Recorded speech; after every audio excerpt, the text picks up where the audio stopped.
Hello everyone, this is Amiraj and I welcome you to the very first session of Class 11 Chemistry, Chapter 3, Classification of Elements and Periodicity in Properties. So yes, finally, your request has been approved and I've decided to start with Class 11 syllabus with chemistry. Since I won't be able to teach you physical chemistry, my focus will be on inorganic and organic chemistry. So let me tell you the chapters which I can teach you. Chapter number 3, which is this chemical bonding. Then we have hydrogen, S block, P block, organic chemistry, and hydrocarbons, along with environmental chemistry if you want. So without wasting any time, let's understand inorganic chemistry with the first chapter, classification of elements. Okay, let's start. Number one thing, guys, what is the meaning of classification? What do you think? Whenever you hear the term classification, what comes to your mind? For example, you have a group of objects, right, which are with you. Let's say I have you can say a pen, a pencil, I have a markers, ink, okay? These objects are there with me. So what do I want to do is if I have, let's say, five pens and five pencils. So can I say all the five pens are pens, all the five pencils are pencils? So if I want to segregate them, if I want to separate them, what can I do? I can put all the pens in one group, all the pencils in one group. So what have I done? I have classified the stationary objects into pens and pencils. Similarly, if I have elements with me, I have 118 elements with me that I know which exist. If I want to find out what are their groups, right? What similarities are there in the elements? Then I use classification. Okay, periodicity in properties, in which we'll be discussing about their properties and trends. Okay, since inorganic chemistry has to be started with NCRT, I'll be showing you the NCRT PDF. Let me increase the size of my camera. I guess it's better. Okay. Now, why do we need to classify elements? Okay. We know by now that the elements are the basic units of all types of matter. Whether you have any complicated form of matter, elements are the basic units. If I talk about 1800, at that time only 31 elements were known. And now, if I talk about now we have 114 elements. Okay, of which the recently discovered elements are man-made. So earlier the elements used to be natural which were discovered, now they are man-made. Efforts to synthesize new elements are continuing. We are still trying to understand what new elements can be named and said that yes, they also exist. With such a large number of elements, it is very difficult to study the individually the chemistry of all these elements and their innumerable compounds individually. We cannot study all the elements individually because there are so many elements, right? So if I try to classify them into groups which have similar properties and if I study that property, won't it be easier for me? Yeah. To ease out this problem, scientists search for a systematic way to organize their knowledge by classifying the elements. Not only that, it would rationalize known chemical facts about elements, but even predict new ones for undertaking further study. So, since new elements are going to be formed, it will be easier for the scientists to undertake the studies. Now, genesis of periodic classification, that how did it started exactly? If I go to history, if I go back to the past, how did everything started? How do we know about it? So, guys, let me give you a gist of it. It started with Johann de Beriner. De Beriner is a chemist. He used to be a chemist, a German chemist who started with the classification of elements. What exactly happened that at that time during the 1800s only a few elements were discovered, right? And out of those elements, Johann de Beriner just found some similarities in the properties of groups of three elements known as triads. Triads basically refers to group of three elements which have a similarity, which have a relationship What is that? Let's understand. So if I have a triad, triad means three. One second, let me open the whiteboard for explaining. You just a second, give me some time, guys. Just 2 minutes.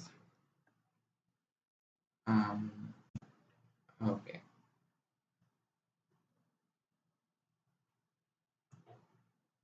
Yeah, visible or not? Okay. Wait. Okay, let me explain you. It's very important to understand what does a triad actually mean. Okay, we are learning about triad of de Bariner. So if I have three elements, let's say lithium, sodium, and potassium. This was the first triad given by de Bariner. Okay, what it says that the atomic mass of the middle element, okay, the atomic mass of the second element, okay, let's say atomic mass of the second element is equals to the average of the sum of the atomic masses of the first and third element. It means the average of the first and third element. Okay, so first plus 3 by 2 gives you the second element ka atomic mass. Like in this scenario, if I talk about lithium, what is the atomic mass of lithium? 7u. Sodium, let's see, we'll find out. And potassium is 39u.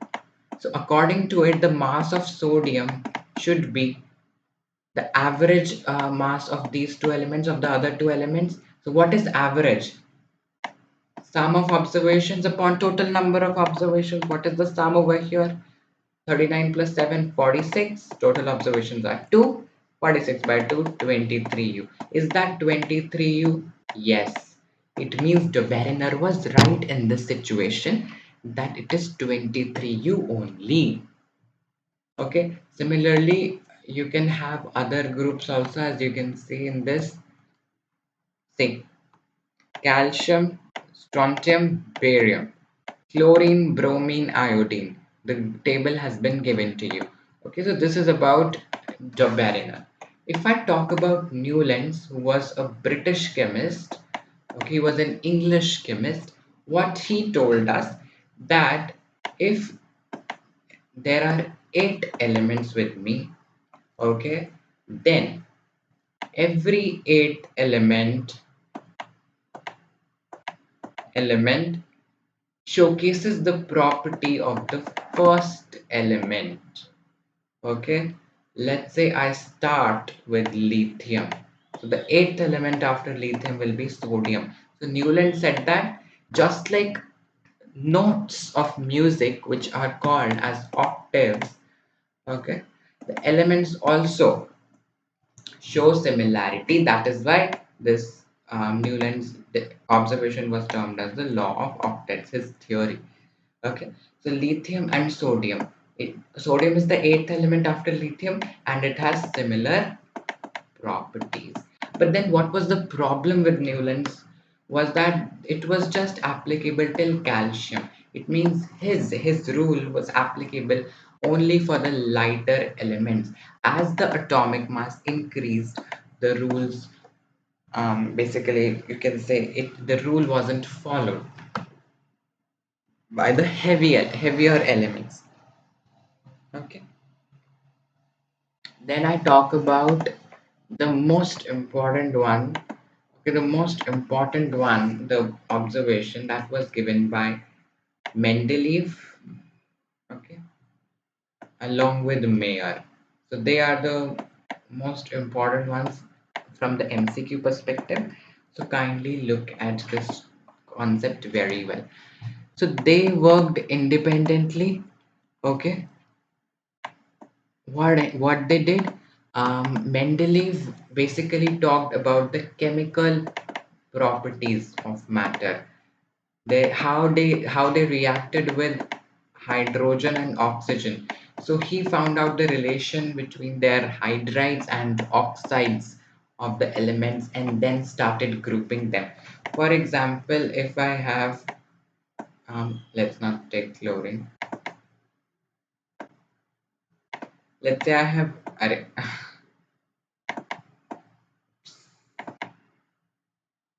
Okay. Let's say I have Mg, I have calcium. So Mg and calcium have similar formulae for their oxides.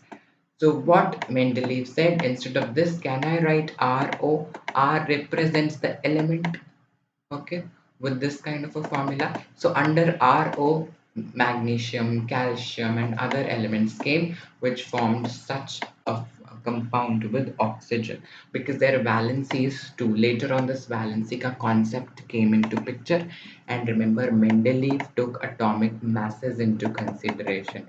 He did not take atomic number into consideration. Very important MCQ.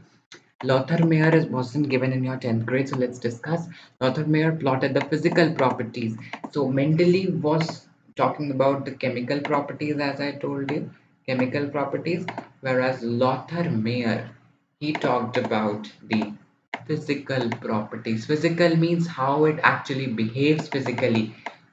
In chemical properties, we are talking about how it reacts, right? How the reaction takes place. In physical properties, we talk about something else, like atomic volume, how much volume it occupies. Okay, melting point, what is the minimum temperature after which it starts melting, that element, or after which it starts boiling, right? And then he found it in a repeated pattern. Okay, this is not that important now. Now one thing, very important thing, that Mendeleev arranged the elements into groups and periods. Very important MCQ. Okay, so kindly have a look at that. Okay, in order of their increasing atomic weights in such a way that elements with similar properties occupy the same vertical column or group, just like your halogen group. If I talk about the halogen group, fluorine, chlorine, bromine, iodine, all of them are halogens. They have similar properties and they lie in the same group. Group is the vertical column. Okay, that is called as your group.